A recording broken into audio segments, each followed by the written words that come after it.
Well, you're a family in business, and the topic we want to talk about is it's experiencing the power of play. And we're joined with John Broons, a family business guy, to give us some insights into this and what it can actually do for us in our business. How are you, John? I'm good, thanks. Back Mike. from Chicago. Yes. Lots of information. What a fantastic conference to go to. People from all around the world. Approximately how many advisors were there, do you think? Academics, advisors, educators. There would have been over 400 people attend this conference from 40 different countries. And what fascinated me, you were telling me about one of the topics that they were covering there was this experiencing the power of play in a family business. And I guess they're not talking about go and make sandcastles in the sandpit out the back. No, it's all about experiential learning. It's the old adage of, give the man a fishing rod, or give him a fish and he'll eat for a day, teach him how to fish and he'll eat for the rest of his life. So in stepping through that, again, giving a family the opportunity to play at being in business. The younger generation, when they're first coming into the business, we play a little bit of a role play.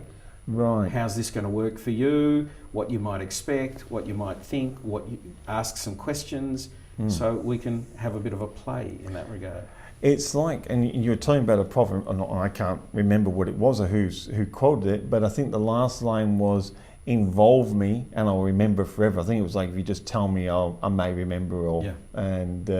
But if you involve them, so this is what it's about. It's about involving the family members in the decision-making process, allowing them to experience what's going on within the business so that they feel more of a part of it and can actively contribute. Very much so. When you're onboarding a younger generation person, you may not have a business that has a set of policies and procedures that they're going to read. A few people out there going, what? So again, size of business is going to be affected by this kind of thing. But if you've got a business that's probably 3 or 4 generations old, and you've got younger generation wanting to step into the fold, or you've got a relation that wants to join the firm, or somebody who wants to come back after being away for some time. What's changed? How do we do things here? What does it mean for us? How do we deal with staff? How do we deal with clients and suppliers?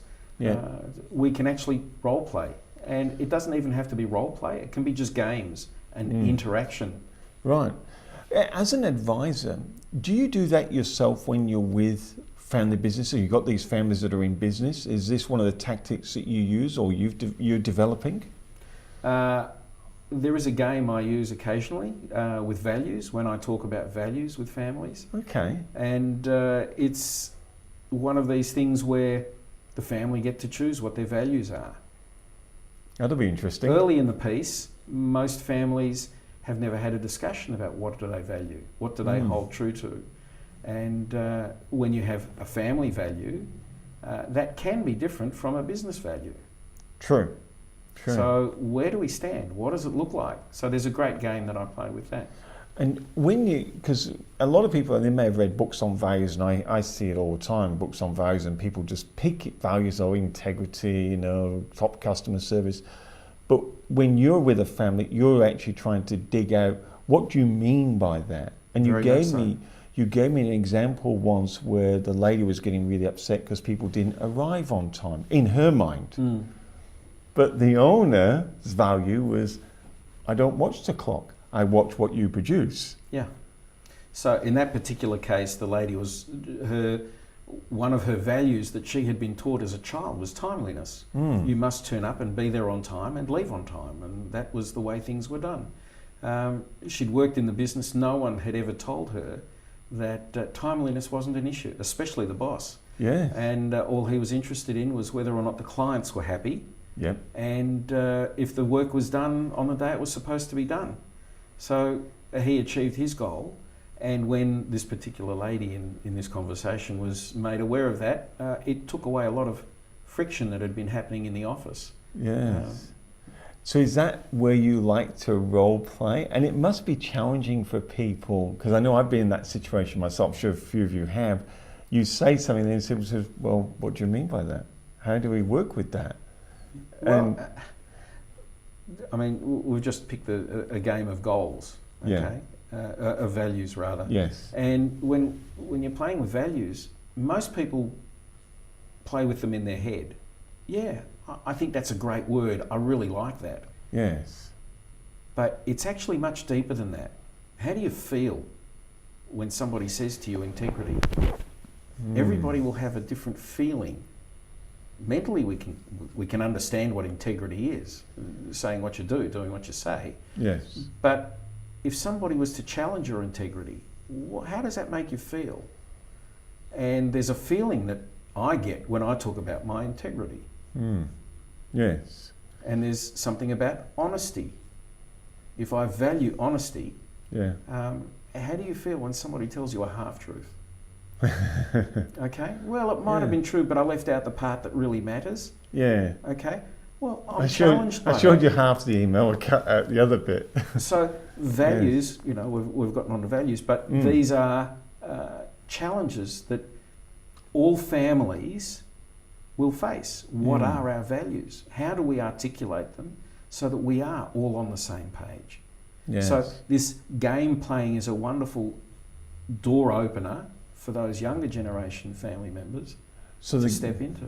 So the game playing and the way you do it and the way the Institute is talking about it now is to almost the Institute, the Family Firm Institute is an education body. Yeah. Okay. And they don't necessarily give me the game to play. Okay. So this is something that I've chosen to create. Yeah. It's one of the tools that I will use when I work with a family in business.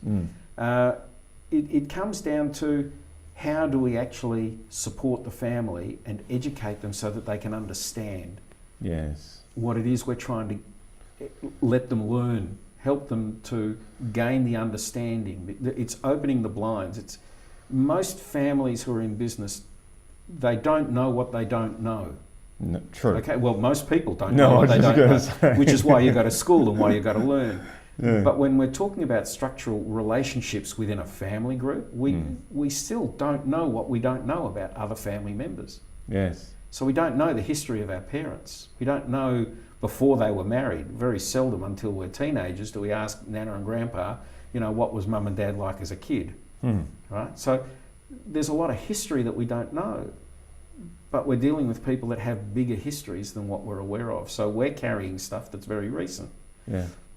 And that challenges our biases. I mean, and if you've got family that's in interstate or overseas, they're further away. So we don't necessarily listen to them as loudly as we would listen. If you've got a sister overseas and a sister next door, you're going to listen to the sister next door a hell of a lot more than you're going to listen to the sister that's overseas. She's going to make you, So, you know, distance will have a play on that bias.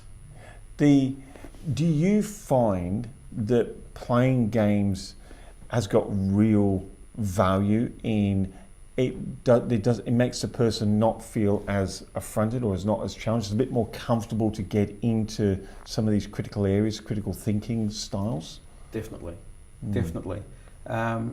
The clarity, the opportunity to try something different without having huge effects out there in the real world is wonderful. You'll find some incredible creativity through gaming. Younger generation tend to be able to show themselves a little bit more, open up to parents when they get into a gameplay mode. And sometimes parents actually get involved in that too, and they can surprise their children. I bet they can. Surprising the kids is great fun. We'll take a break and we'll come back with more from John Broons, the Family Business Guy.